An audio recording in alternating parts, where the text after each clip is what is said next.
Welcome to the Alaska Weather Show. I'm meteorologist Peter Chan, coming to you from the National Weather Service through a unique partnership with Alaska Public Media. It's great to be back in this format, back in front of the weather maps. It makes it much easier for us to explain the forecast and various things that are happening across Alaska. So thank you for bearing with us here the past couple of years as the COVID pandemic has made it rather difficult for us to get this show out to you in a way that at least is meaningful, and we're grateful for your patience. And I especially want to thank one of our team members, David Kramer, who did a lot of behind-the-scene work on the technical side to allow us to continue a broadcast during COVID time. So again, it's great to be back, and certainly we look forward to better things ahead here. Checking out, if you would like additional weather information on top of what I provide, you can go to weather.gov. That is the National Weather Service's online presence. It'll bring up this map of the continental U.S., and you just point and click anywhere on there, and it will pull up the latest forecast and any relevant watches, warnings, or advisories. Today on the map, most noteworthy here out in the east, we have in the central Appalachians winter storm warnings and winter weather advisories. Heaviest snows falling there in the mountains of western North Carolina, eastern Tennessee, as much as 6 to 12 inches of snow expected there in some of the higher elevations. And then back here in through the west, we have a scattering of winter storm warnings and winter weather advisories in the intermountain west parts of the Rockies. And then still in California, Sierra Nevada going to get pounded by yet another storm system here as we go through this weekend. And coming up here in the weather headlines for Alaska, there are some areas of poor air quality up there around Fairbanks, North Pole. Air quality alert in effect until early Saturday afternoon. And then some areas of ice fog around McGrath, Northway, some of the interior valleys that will kind of hold there the next day or so.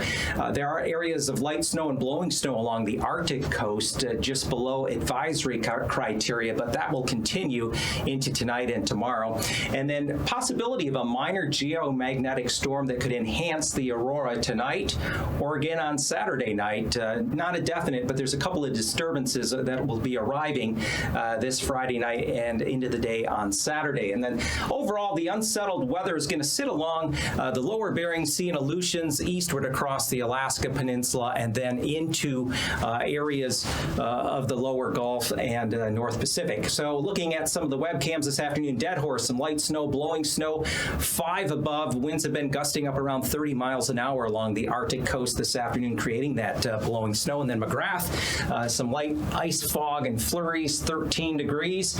And as we go further east, Northway sitting there with some light ice fog, 6 below. Northway had the state's low temperature this morning at 21 below.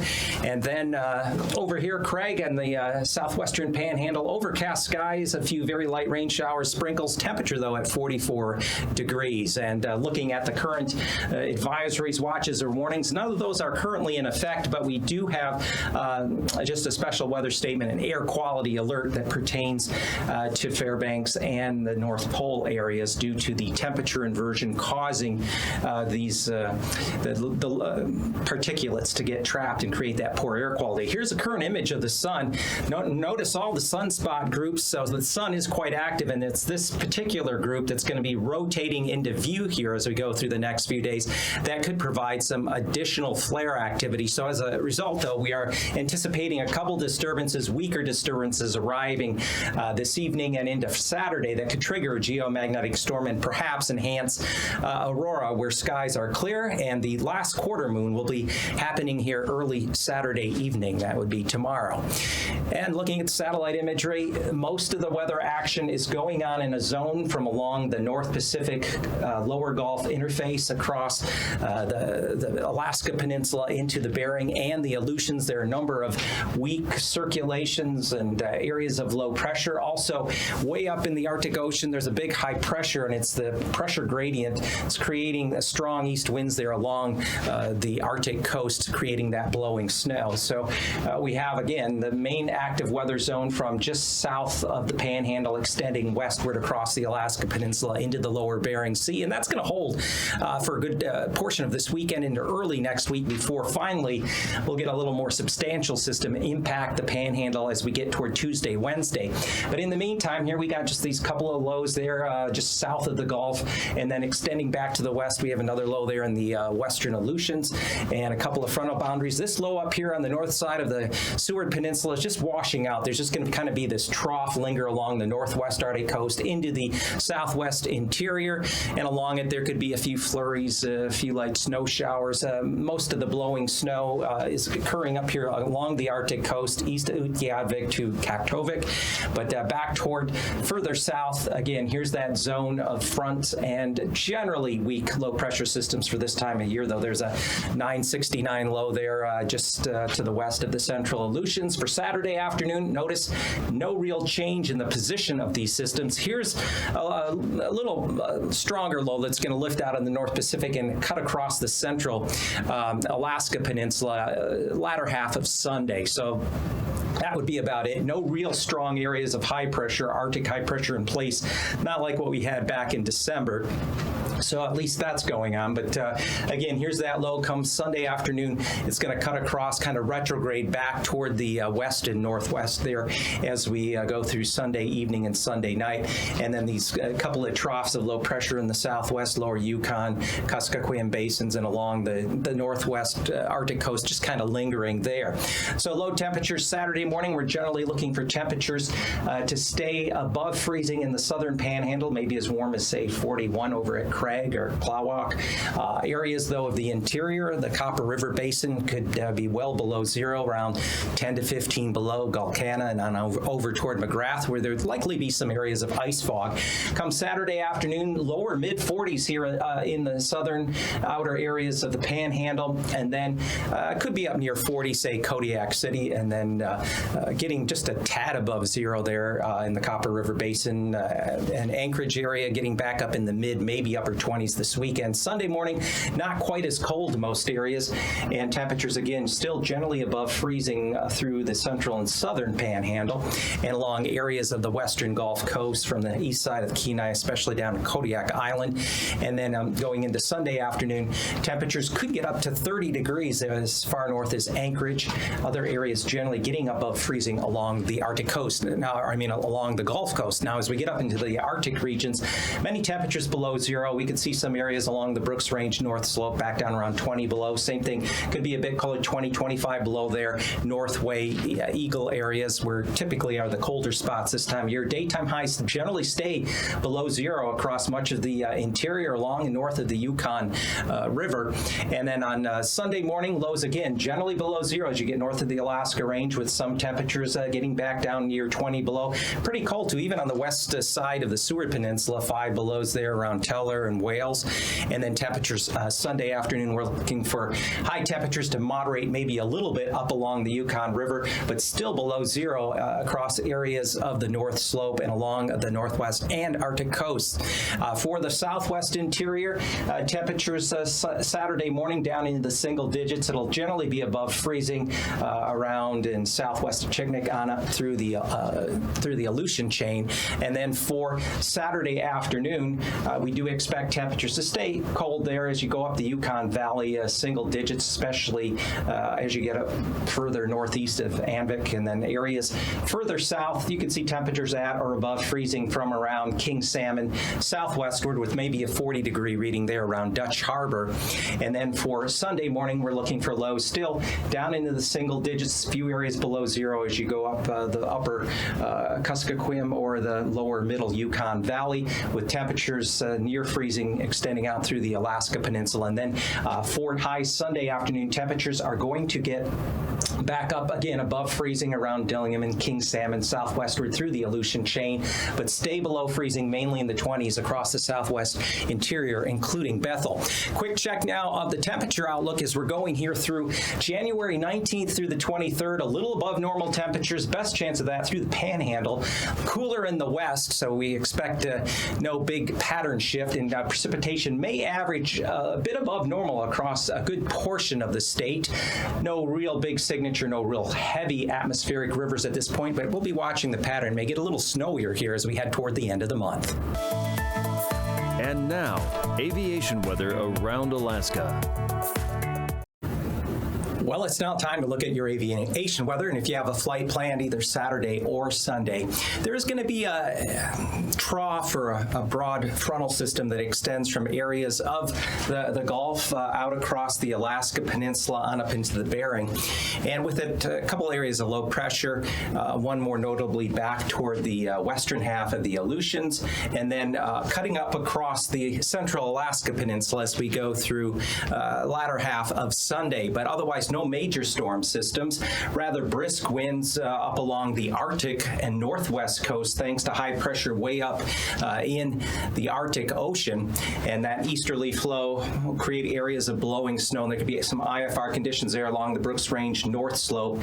In through the interior, we also have some areas around the Yukon River, and then again that broad area of IFR conditions along the front or trough band that extends from the lower Gulf, North Pacific interface out into the lower Bering Sea.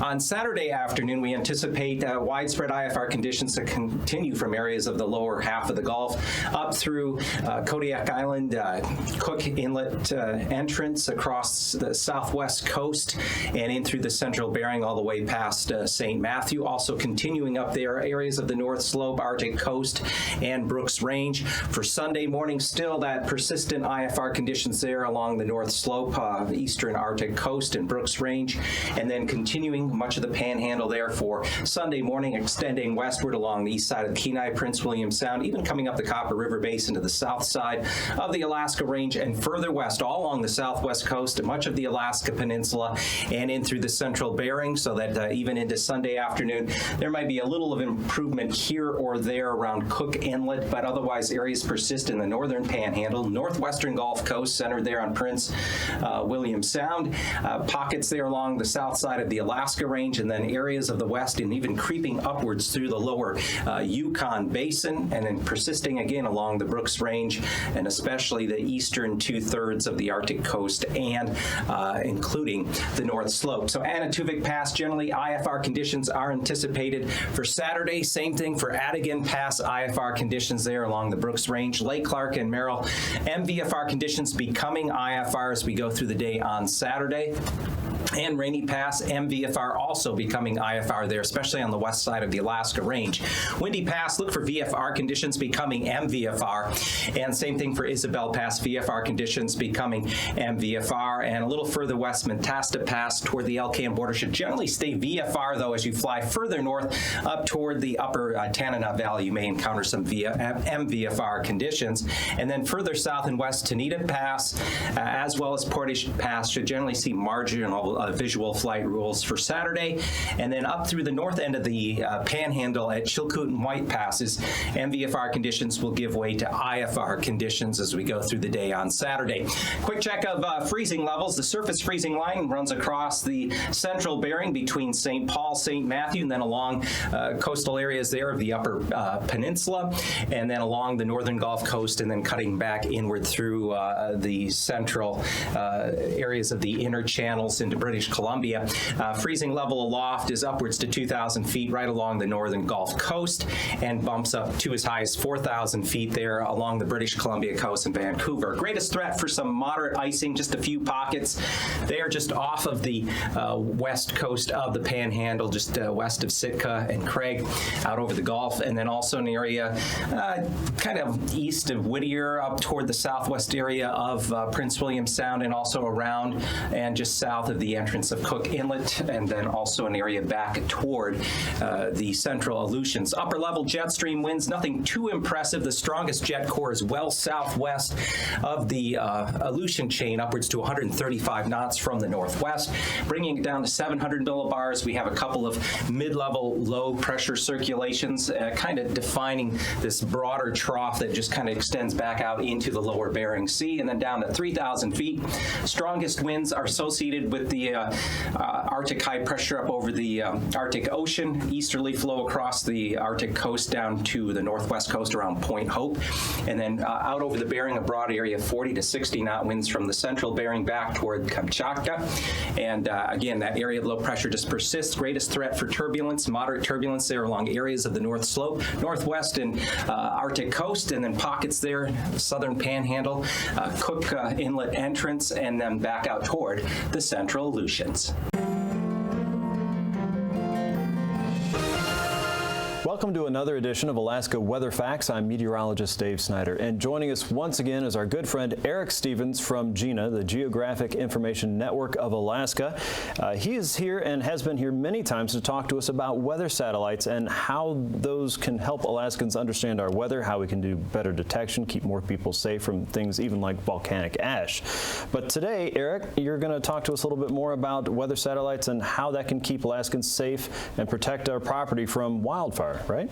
That's right, Dave. Today's topic is where there's smoke, there's fire. And thanks for having us back again to Alaska Anytime. Weather. Well, weather satellites have a lot of different instruments on them. It turns out that the electromagnetic spectrum has a lot going on in it, and only one part of that is visible light, what we see. Right. Weather satellites, of course, report that. Today's topic is wildfires. Okay. There are some people who say that in Alaska in the summertime you don't have severe weather. These people are usually from Oklahoma or somewhere, and F5 tornadoes tend not to occur in Alaska. Right. People have also said what we do have in the summer. What is Alaska's severe summer weather? Can be hydrology, right, flash flood and erosion in the mountains and things like that, and fires, wildfires. Absolutely. Those were here in 2004, certainly remember that. We've got an example here from 2014. Now, it was a quiet season overall, but in May, down on the Kenai Peninsula, we had a wildfire on the Funny River, and this is a satellite image from a polar orbiter that went right over Alaska, and we can see the plume of smoke coming out of that fire on the Kenai, curling down. It's caught in the wind. Right. It goes down toward Kodiak Island, curves around. You can see it circulating around a low pressure system that's in the Gulf of Alaska. It was a beautiful picture. Oh my gosh. Except there was a fire. There's a fire there. The nice thing is with this satellite image, you can tell where the fire origin is, where the smoke is coming from, and it's a color image. We're looking at the wavelength spectrum of about 0.4 to 0.7 micrometers or microns. That's what the human eye would see. If you were riding on the satellite and look down, you could see this kind of an image. Right. So that's pretty nice. But it turns out there's more to the electromagnetic spectrum than just visible light. Okay. You've heard of infrared, ultraviolet, that kind of thing. If we move into longer wavelengths, let's go to one specifically, 3.7 microns. Okay, 3.7. Why worry about that one? Okay. Well, we've got an example here. 3.7, it turns out, happens to be very sensitive to a certain temperature range, temperatures where fires burn. Okay. And so we've got an example zoomed in a little more from that same Funny River fire down on the Kenai Peninsula, and we can see that you get up into a few hundred degrees Fahrenheit, and that's where the colors are. We can see there on the Funny River fire to the west and to the east, almost a horseshoe shape there, is not only we're seeing where the fire is in a general sense, but specifically where it's the active fire. That is where it's burning right now. And it's 3.7 microns is the important temperature there. Okay. That's right. So this is really important to firefighters on the ground, people that are making plans and directing the firefighters on where they need to go and cut the trenches and keep people safe. You know it. Wow. If you want to fight that fire, you got to know where it is. Okay. You got to know the leading edge. We've also got a movie loop, nothing quite like animating it in time. Yeah. You can see the fire spreading out over time with a succession of film or a succession of images. Now this is one channel, 3.7 micron. You know, we looked at that color smoke image before, and that's actually a red, a green, and a blue. That's how you get color imagery. What if you took 3 different wavelengths in the infrared? You went from like 2 2.2 micron, 1.5 micron, up to 3.7. You mix them together, you get this other kind of color image, which is even a better way to sharply bring out the details of where that leading edge of the fire is. Okay. You'll note, though, in the infrared, guess what? We don't see the smoke. That's too bad. And on these movie loops, you can see the clouds go by. These channels can't see through clouds. The lesson is there's no one perfect solution. You got to have the visible, you got to have some of that infrared single 3.7 channel, some of the infrared mixing to help get a different perspective. Another one, we've talked before about a fun channel called the day-night band. Yes, one of my favorites. Oh, yeah. And in Alaska in the winter, it's great. We've got all this darkness. The day-night band is so sensitive to seeing light. You can see features that otherwise aren't available. Now, in Alaska, when you have a forest fire, it tends to be light out all the time. It's our summer.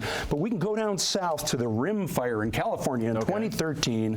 Now, okay, it was in California, not Alaska, but Alaskan crews went down to fight that fire, so we can talk about it here on Alaska Weather.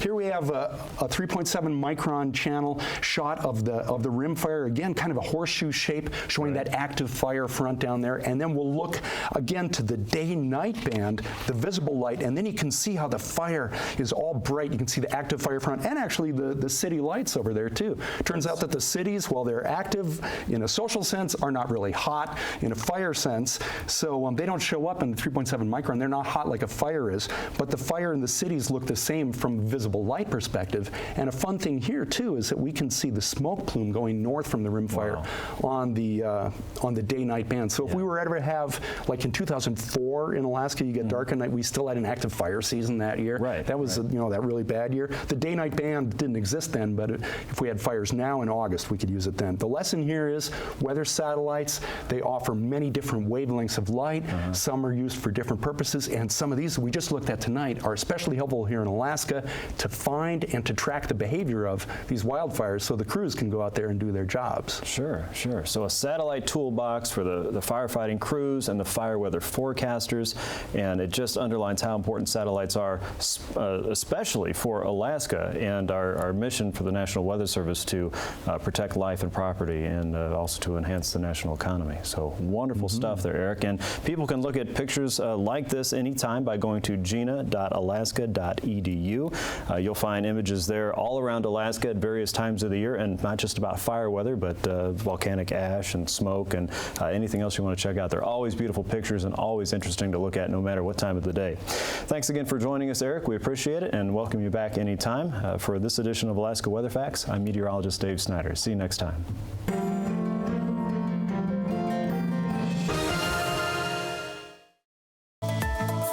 And now, marine weather around Alaska.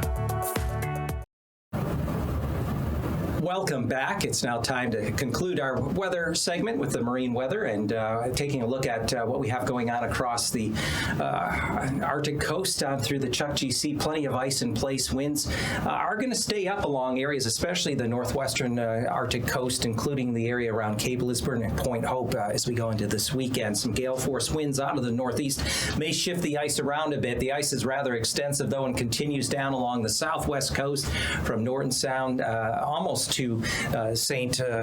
Matthew Island, and then we see the ice that is in place there through the Kuskokwim and Bristol Bays, and then also up through the northern third or half of Cook Inlet.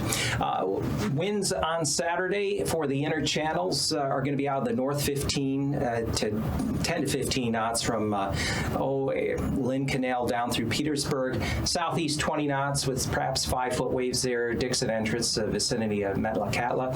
And then along the outer coast, winds will be southeast to east around 20 knots with waves generally running 10 to 11 feet. On Sunday, winds will be out of the north there through the central and northern channels with 2-foot waves, and then down toward Ketchikan, southeast winds 10 knots with waves a few feet.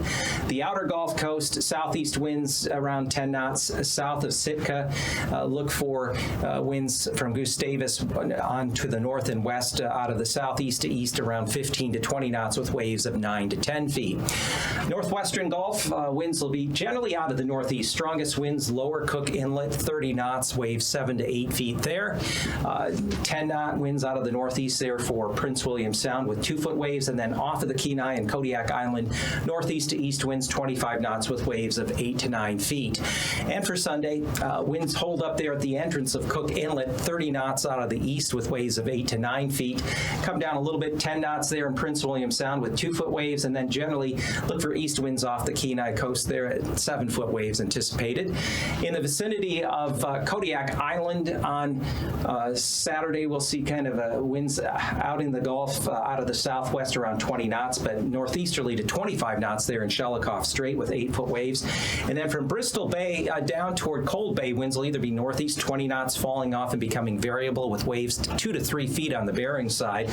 And on Sunday, with a low pressure circulation in vicinity, we'll have winds out of the east-southeast surrounding Kodiak Island at 25 to 30 knots, waves 13 to 16 feet there south and east of AKwx, and then for areas of Bristol Bay down to north of Cold Bay there and through the Bering, northeast winds 20 to 25 knots and waves 4 to 5 feet. For the Aleutians, winds will start out of the southeast to south, 15 to 20 knots from Dutch Harbor through Nikolsky, but once you get west of there, winds will try to turn back toward the southwest to west of Atka through Adak and toward Kiska at about 30 knots, waves 12 to 17 feet on the North Pacific side, 5 to 7 feet away from the shelter there of the islands. And then on Sunday, other than the eastern Aleutians, look for winds to be turning back more toward the west, 25 to 30 knots from Nikolsky westward through Atka and Adak, with waves running 15 to 17 feet on the North Pacific side and generally 9 to 11 feet on the Bering side. Plenty of ice in place, offshore, off ice flow out of the northeast, 25-knot winds there in Norton Sound, 30-knot winds south of St. Lawrence could help to shift some of the ice around. Ice approaching St. Matthew there with 25-knot winds and where there's open water, waves upwards to 13 feet. And then on Sunday, we continue to see that offshore or off ice flow out of the northeast, generally 15 to 20 knots, but still a little stronger between Hooper Bay and St. Lawrence Island, upwards to 30 knots. Waves could be still in the vicinity of St. Matthew around 9 feet, 5 feet toward St. George and St. Paul. And then looking at along the Arctic coast, northeast winds continue to around 20 knots, down a bit from what they've been the past couple of days, but still quite brisk, 30 to 40 knot gales there off of Cape Lisburne and Point Hope, which certainly could cause the ice to move and shift a bit. And then on Sunday, we expect that trend to continue. Northeast winds 20 knots, Kaptovik westward through Utqiagvik, and then again 35 to 40 knot gales from Kivalina on up through Point Hope, Cape Lisburne, which again could cause that ice to shift around. And we expect that pattern to hold here through the course of the weekend with those northeast winds. Overall, the main unsettled weather is going to run from the lower Gulf, North Pacific, across the Alaska Peninsula and along the Aleutians and lower Bering Sea, and that pattern should hold into early next week. So thank you for watching this edition, and be sure to join me again tomorrow night. These forecasts are for planning purposes only. Call 1-800-WX-BRIEF for a formal pre-flight briefing. Always file a flight plan before you go flying. The U.S. Coast Guard Auxiliary urges you to leave a float plan with a friend or the harbor master before you go boating.